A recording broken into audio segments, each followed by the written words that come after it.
Hello friends, welcome to I exam B. I am Sushil Ragade, ex manager Reserve Bank of India. Indian Bank के तरफ से एक 300 scale one officer, जिनको उन्होंने कहा है लोकल बैंक ऑफिसर। जैसे सर्कल बेस्ड ऑफिसर है, आपको पता है एसबीआई के सर्कल्स कहा जाता है, जैसे मुंबई सर्कल है, दिल्ली सर्कल है, हैदराबाद सर्कल है। उसी तरीके से इन्होंने सीबीओ के जगह पे एलबीओ निकाला है। करेक्ट। और यहाँ पर एक अच्छी बात है, जैसे एसबीआई ने मॉडल फॉलो किया है उसी तरीके से मॉडल है। वहाँ पर वो कहते हैं कि अगर आपका यहाँ पर सिलेक्शन होगा तो आपको 12 साल उसी स्टेट में रहना पड़ेगा। करेक्ट। कौन कौन से स्टेट है यहाँ पर? तमिलनाडु और पौंडीचेरी है, आंध्र प्रदेश है, तेलंगाना है, कर्नाटका है, महाराष्ट्र है, गुजरात है। और यहाँ पर ये लैंग्वेज आना ज़रूरी है। आपको तमिल आना चाहिए, तेलुगु आना चाहिए, कन्नड़ा आना चाहिए, उसके बाद मराठी एंड गुजराती। और यहाँ पर अगर आप ऑलरेडी बैंकर है तो आपको मैक्सिमम 2 एडिशनल इंक्रीमेंट्स यहाँ पर मिलेंगे। यानी कि रिसेंटली अगर आपने कोई बैंक ज्वाइन किया है एज अ पीओ और आप मतलब आपके पसंदीदा या होम स्टेट में नहीं है, तो आप ये एग्ज़ाम को कंसिडर कर सकते हैं, क्योंकि यहाँ पर आपको होम स्टेट में रहने का 12 साल का मौका मिलेगा। क्योंकि मैंने देखा है बहुत सारे स्टूडेंट्स हैं नॉर्थ के साउथ में है, साउथ के नॉर्थ में है, थोड़ी सी दिक्कत आती है, लैंग्वेज की दिक्कत आती है, खाने पीने की दिक्कत आती है। और यहाँ पर अगर आप देखेंगे इंडियन बैंक ने जो आईबीपीएस पीओ का रिक्रूटमेंट है उसमें नॉट रिपोर्टेड कहा है, और ये एक नया ट्रेंड आ रहा है। अगर ये आगे ऐसा ही चलता रहेगा तो फिर आईबीपीएस का क्या यूज़ है? मतलब वहाँ पे तो वैकेंसी कम हो जाएगी। बहुत सारी बैंक्स अपनी अपनी अलग अलग वैकेंसी निकाल रही है। तो मुझे ऐसा मतलब लगता है कि हमें पूछना चाहिए कि भाई ऐसा क्यों है। और यहाँ पे ना पूछने का कोई मौका नहीं है, हम किससे पूछे और कौन जवाब देगा यहाँ पे। लेकिन हम अपने अपने में क्वेश्चन रेज करके एटलीस्ट डिस्कस तो कर सकते हैं। अगर किसी ने देख लिया ये वीडियो तो कोई ना कोई डिसीजन लिंक आगे। तो चलो यहाँ पे वीडियो स्टार्ट करते हैं। तो सबसे पहले देख लो, ये पहले नोटिफिकेशन आया था 4455 वैकेंसी का। करेक्ट। लेकिन उसके बाद सेंट्रल बैंक ऑफ इंडिया ने 500 वैकेंसी कम की, यानी कि अभी टोटल 3955 वैकेंसी है। और यहाँ पर मैंने इसको अलग कलर दिया क्योंकि देखो, बैंक ऑफ बड़ौदा है नॉट रिपोर्टेड है, bank of Maharashtra not reported है, Union Bank of India not reported है। अगर आप देखेंगे इनके ना अलग से रिक्रूटमेंट आते हैं, स्केल 1 के आते हैं, कभी स्केल 2 के आते हैं, और बहुत मतलब बड़े नंबर के लेवल पे वो रिक्रूटमेंट कर रहे हैं। अभी देखो इंडियन बैंक जिसका ये रिक्रूटमेंट आया उन्होंने नॉट रिपोर्टेड है।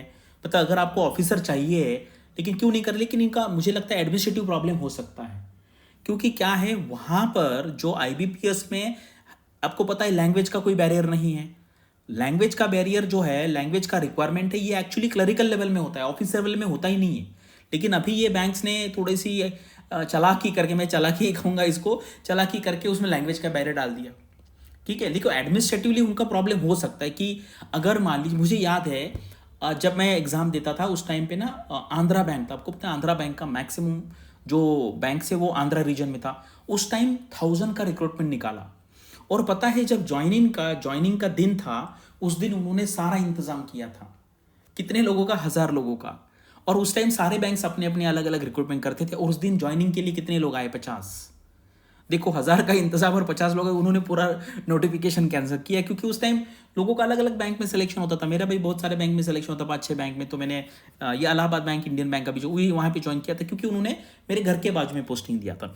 अभी इनका ये रिक्वायरमेंट है कि भाई इनको तमिलनाडु में इतने लोग चाहिए, यहाँ पे चाहिए, और वहाँ पे लैंग्वेज का आईबीपीएस में नहीं कर सकते, इसलिए इन्होंने एक कुछ ट्विक करके, रूल्स ट्विक करके यहाँ पे इन्होंने अलग सा नोटिफिकेशन निकाला। आपने देखा होगा पीएनबी भी अलग से निकाल रहा है, स्केल 1 लेवल पे निकाल रहा है, स्केल 2 लेवल पे निकाल रहा है। यानी कि आईबीपीएस को थोड़ा सा ये ऑर्गेनाइजेशन से या बैंक से ये बाईपास कर रहा है। तो हमें इसके अगेंस्ट आवाज रेज करना है और उनको बोलना है कि अगर आपको स्केल 1 में रिक्रूटमेंट करना है तो आपको आईबीपीएस के थ्रू ही करना है, अलग से नहीं करना है।